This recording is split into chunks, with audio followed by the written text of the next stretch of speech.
Golongan yang keempat hadirin, golongan yang keempat adalah mereka yang suka menyakiti atau mendolimi kaum muslimin.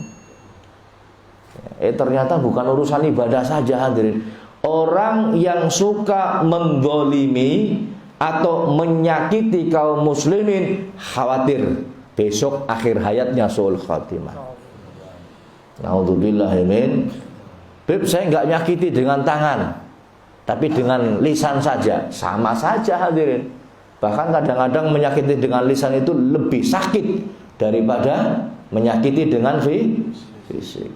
Wa amma dzulmul ladzi la yatrukuhu Allah fa dzulmul ibad ba'dihim ba'dha hatta yudabbira li ba'dihim min ba'd. Adapun kedzaliman yang tidak akan Allah biarkan. Ingat ya, perbuatan zalim tidak akan Allah biarkan. Pasti ada balasannya. Enggak mungkin enggak. Enggak mungkin enggak. Baik zalim dengan fisik maupun dengan lisan, tidak mungkin Allah biarkan. Catat baik-baik.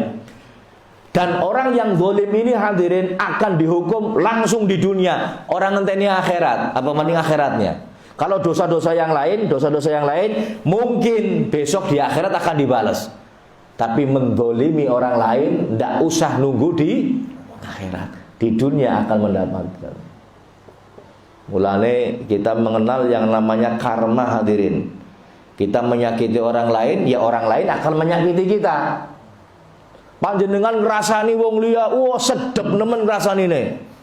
Wong gal dina ngrasani, terus perngasane panjenengan orang pan dirasani. Pasti dirasani hadirin. Kita menjatuhkan kehormatan orang lain, pasti akan dijatuhkan kehormatan orang lain. Bahkan kita nyinyir, ngomong gak enak sama orang lain hadirin, maka kapan waktunya kita pun akan melakukan perbuatan yang sama. Nabi SAW pernah bersabda, siapa yang nyinyir, menghina orang lain karena perbuatannya, misalkan ada orang berbuat dosa, kemudian dijelek-jelekan sama kita. Oh dasar wong iki dijelek-jelekan dia. Maka orang ini tidak akan mati kecuali melakukan perbuatan yang sama dengan orang itu. Nauzubillahi min.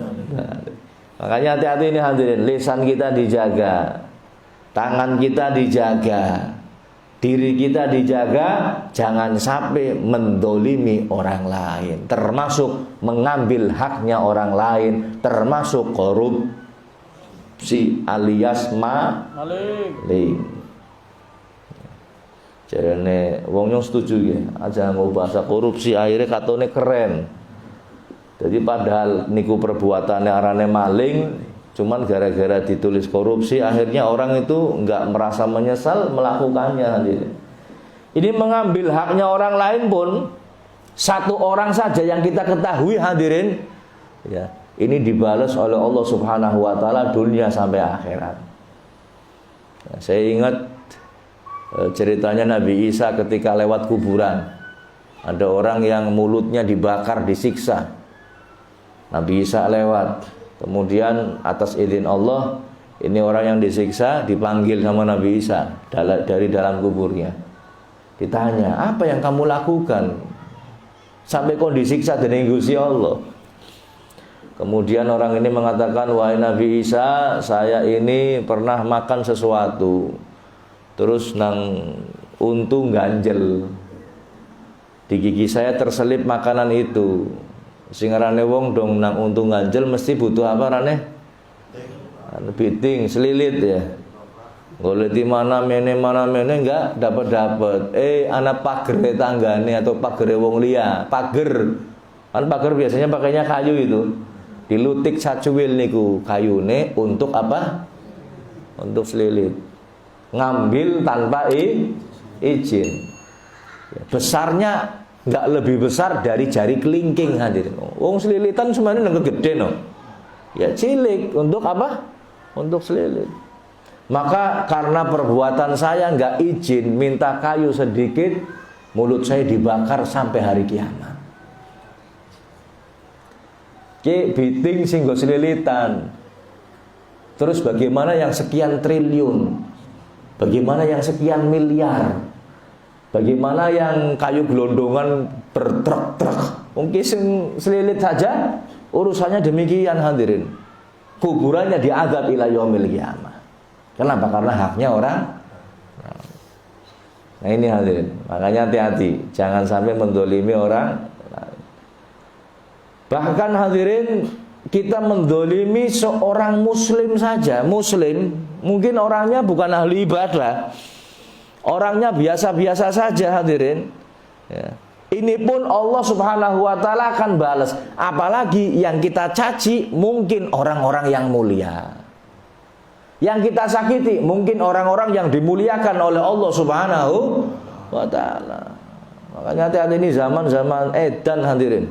Ya Allah, kalau kita lihat orang itu beraninya mencaci maki fulan, menuduh fulan, mengeluarkan kata-kata yang tidak pas kepada fulan bin fulan, padahal orang yang dicaci maki, orang yang diomongi ini adalah orang-orang yang mulia dan dimuliakan oleh Allah subhanahu wa ta'ala. Kalau orang-orang yang biasa saja kita nggak boleh menyakiti mereka dengan lisan kita, dengan fisik kita, apalagi yang disakiti adalah orang-orang yang mulia. Na'udzubillahi min. Ya Rabb, mudah-mudahan Allah jauhkan kita dari hal ini semuanya, amin ya Rabbal. Orang yang tidak berhenti mendolimi orang lain baik dengan tangan maupun dengan lisannya, hati-hati. Dikhawatirkan orang ini akan mati dalam keadaan su'ul khotimah. Yang kelima yaitu mereka yang akan mati atau dikhawatirkan mati dalam keadaan su'ul khotimah adalah mereka yang terus-menerus melakukan perbuatan dosa dan perbuatan keji serta tidak mau bertobat kepada Allah subhanahu wa ta'ala. Mungkin hadirin dari kita, namanya dosa ya, manusia nggak luput dari perbuatan dosa dan maksiat hadirin ya, cuman mudah-mudahan yang kita harapkan Allah memberikan kita hidayah untuk senantiasa bertaubat dan beristighfar kepada Allah subhanahu wa ta'ala. Ini dosa besar dalam agama kita banyak hadirin. Dosa kecil pun mungkin lebih banyak. Tapi jangan menganggap dosa kecil ini perbuatan yang sepele, jangan hadirin. Dikatakan bahwasanya tidak ada dosa besar kalau diiringi dengan bertaubat kepada Allah subhanahu wa ta'ala, dan tidak ada dosa kecil kalau dilakukan secara terus menerus. Hati-hati nih. Dosa besar insya Allah bisa dihapus dengan taubat ya, dengan minta ampun kepada Allah subhanahu wa ta'ala.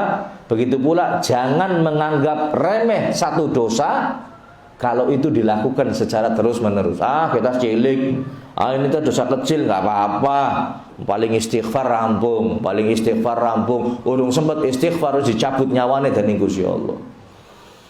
A'udzubillahi min. Apalagi dosa besar, hati-hati.